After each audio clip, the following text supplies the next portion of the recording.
David Lammy faced a brutal grilling from Sky's Trevor Phillips over Labour's migrant returns deal with France. The Deputy Prime Minister was asked why the one-in, one-out pilot scheme is actually about 31,000 in and 3 out.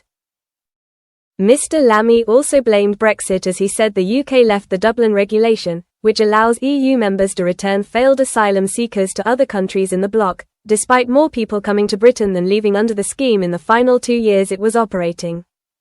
During an appearance on Sunday Morning with Trevor Phillips, the host asked, "Why is this one-in, one-out policy still actually about 31,000 in and 3 out? Why aren't you sending people straight back?"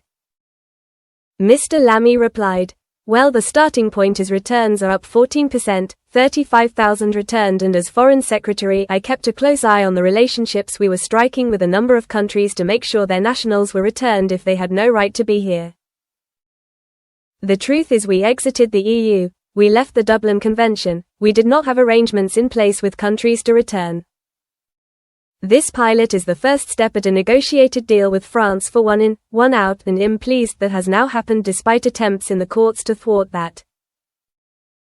It's the beginning, not the end of the story." The presenter continued to press Mr. Lammy on the numbers, saying, "Here's the problem with this, 1,000 people crossed the channel yesterday. Even if you got to your target of 50 returns a week, the probability for anyone getting into one of those boats being returned to France is around 1 in 20. In other words, 19 out of 20 of every boat will be sure that they won't get sent back. That is not a deterrent. What is the point of this?" The cabinet minister said, "I recognize that this is frustrating. Of course it's frustrating to see people coming across in this way, and it's deeply disturbing and troubling when people are losing their lives because of these gangs. But people also want to see the government making an attempt to rebuild a system that was broken by the last government.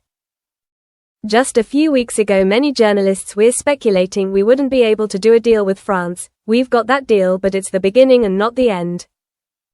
It's an important deal to have struck, and if we can build on it over the coming months and increase the numbers, that's what I expect the Home Secretary will be doing.